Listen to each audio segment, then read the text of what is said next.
por los chilenos en la Copa de Francia, pero ayer tuvimos la chance con Felipe y varios colegas más, el Rafa Larra, Cristian Camaño, Danilo Díaz, presidente del Círculo de Periodistas, entre otros, de participar de una charla dictada por Roberto Tobar sobre los cambios y las modificaciones en las reglas del juego 2023. Conocimos también la caseta del VAR. Estuvo muy interesante eso, porque nos sirve para ser este puente, interpretar mejor las cosas y las acciones de juego. Felipe, buen día para ti, donde muchas veces hay confusión porque están cambiando muy rápidamente algunas conceptualizaciones, como por ejemplo las manos, la sanción de los penales, que fueron temas que se abordaron ayer. Buen día para ti. Hola, ¿qué tal, Rodrigo? ¿Qué tal, Edson? Gusto en saludarlos. Así es, fue una charla bastante interesante la que nos dio Roberto Tobar junto a Julio Bascuñán, la cual queda bastante claro lo que ellos piensan.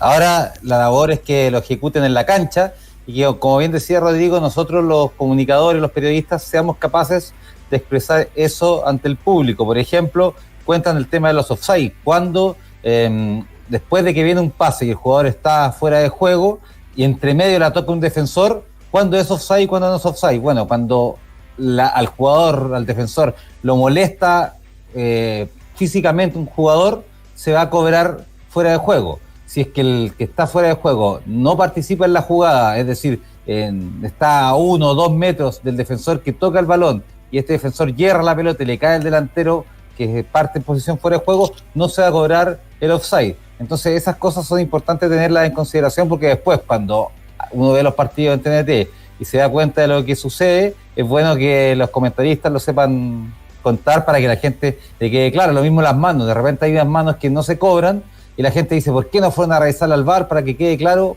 Julio Bascuñán, que el que está a cargo del VAR, explicaba, no vamos a ir al VAR a revisar esas jugadas porque es claramente, según la regla, una jugada lícita, por mucho que toquen la mano, pero es una mano casual y se va a continuar la jugada. Entonces, para que quede más o menos claro que no se va a ir al VAR a revisar cada una de las jugadas que la gente crea que tiene que ir a verlas. Así que fue bastante clarificador y me gusta que ellos lo tengan súper establecido, que pareciera que los árbitros van por un buen camino y eso siempre va a ser beneficioso para la actividad. Es verdad, y ahí, Edson, hay unas particularidades, porque evidentemente uno dice, cuando está el recurso del VAR, es mucho más fácil para el árbitro llegar a esta conclusión y va a recibir esa ayuda. Pero cuando uno proyecta el fútbol joven, cuando uno proyecta el torneo femenino, cuando uno proyecta, por ejemplo, las etapas formativas de los árbitros, uno dice, no se va a contar con tantos recursos, y aquello puede marcar ciertamente una diferencia entre el error y el acierto, Edson. Sí, sin duda, sin duda. Sabes que primero quiero celebrar esta iniciativa. Me parece... Nosotros muchas veces somos muy críticos de todo lo que pasa en la NFP, hemos sido muy críticos de los árbitros durante los últimos campeonatos y creo que este tipo de iniciativa hay que celebrarla. Y no porque sea con los medios de comunicación, sino que tiene que ver con el proceso que... perdón, con el proceso que se está realizando. Lo explico. Ayer hablábamos de Castrilli y la demanda. Cuando se dio esta situación de Javier Castrilli, las voces que llegaban desde el interior del referato es que no había una coherencia entre lo que se decía en las charlas de la Conmebol, en lo que se decía en las charlas de la NFP, como que había una confusión dentro de los árbitros. Y desde los medios de comunicación lo decíamos nosotros, ¿cuál es el criterio? ¿Por qué en un partido sí y en otro partido no? ¿Cómo entendemos esto? Nos encontrábamos en una situación que era bien extraña desde la instalación del VAR y desde antes, inclusive en criterios en la toma de decisión y de cambio de normas que hubo entre medio también respecto a las manos, respecto a un montón de otras situaciones. Yo hoy, cuando llega esta charla a los medios de comunicación, es porque esta charla ya se realizaron a todo el cuerpo arbitral y desde hace bastante tiempo. Y hemos visto en el campeonato nacional cierta coherencia a la hora de la toma de decisiones, a la hora de ir al VAR. Son muy pocos los partidos a los que se ha ido al VAR, muy pocos. Católica Coquimbo, y no sé si recuerdo otro, pero son muy pocos. La Unión con Everton. Unión con Everton ha avanzado y ha crecido mucho el tiempo efectivo de juego, disminuyó justamente el tiempo consultivo por el VAR, y eso se ha visto en estas primeras 3 fechas del campeonato. Después se puede ir transformando en un desastre, esperemos que no, creo que no, por esta forma que se está trabajando.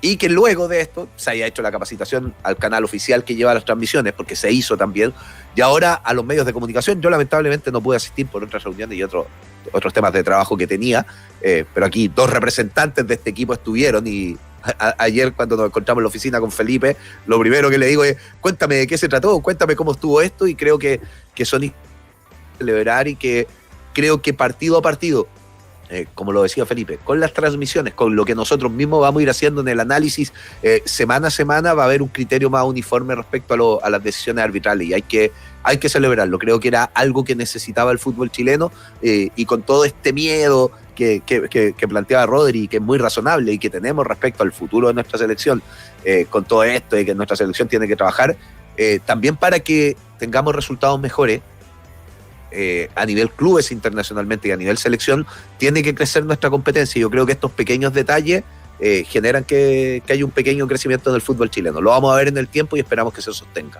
Oye, y respecto a eso mismo, los árbitros también decían lo que estamos nosotros tratando de hacer, de que no se cobren todos los contactos físicos, de que se juegue más, de que el tiempo efectivo de juego sea mayor, es para que los jugadores estén mejor preparados tanto física como psicológicamente, porque obviamente tienen que correr más. Y me llamaba mucho la atención eso que decía Tobar. Nosotros queremos que el jugador se prepare mejor. O sea, como que el árbitro no solamente está pensando en su trabajo, que yo creo que, como decía Edson, lo están haciendo mejor. Me ha gustado estas 3 fechas, por mucho de que a veces no se cobran algunas faltas que son evidentes, pero todo se tiene que ir puliendo.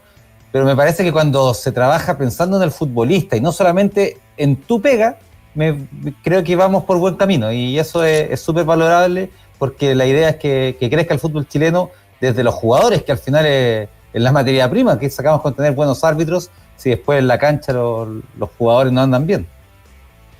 Es verdad, es verdad. Y fíjate que una de las cosas más polémicas, para ir dando un poquito de cierre a esto, tiene que ver con los cambios que ha tenido la regla del fuera de juego. Se colocó ahí, se discutió mucho esa jugada del partido del Manchester City con el Manchester United, que terminó en gol de Bruno Fernández, pero donde Rashford está en un offside evidente, que terminó condicionando un poco a lo que hacían los defensores y Ederson, pero como nunca tocó la pelota, como nunca tuvo contacto con el balón, y el que sí lo hizo fue Bruno Fernández, que pateó y fue gol, no se cobra el offside. Por más que Rashford sí estaba en un offside evidente y haya condicionado a lo mejor psicológicamente a todo el equipo rival, pero mientras él no toque la pelota, no se sanciona ni se levanta la bandera, y esa es la regla de aquí adelante. Entonces, quizá esa jugada que le pueden revisar en YouTube es bien sintomática de cómo ha ido modificándose la norma y cuál es el criterio que está aplicándose actualmente. No sé si tú te acuerdas de esa jugada del año 2022, fue a fines del año pasado, Edson. Sí, claro. Inclusive no fue a principio de este, pero fue hace muy enero. Fue a principio de este. Sí, fue hace muy poco, claro. Una de las grandes polémicas que hemos vivido en el último tiempo. Y está bueno. Eso es lo que decíamos, cuando todos entendemos lo que pasa, mejora el espectáculo, mejora todo. Mira, hasta las cuestiones que pueden cambiar. Yo siempre lo he dicho acá, ya hay un exceso de protagonismo de los árbitros también en eso. Los reclamos de la banca, que de verdad las bancas en Chile son insoportables, y debe ser el país donde más tarjetas se muestran al banco de suplentes. Una cuestión que es inentendible, que resta minutos de juego, etcétera. Pero también pasa porque no todos entendían cómo estaba funcionando esto. No había un criterio unificado, y creo que esto empieza a pavimentar un camino a llegar a ese fin que es tan importante. Ojalá se sostenga con el tiempo, y hay que felicitar lo hecho por Roberto Tobar. Por supuesto que sí, por supuesto que sí. Bueno, en el medio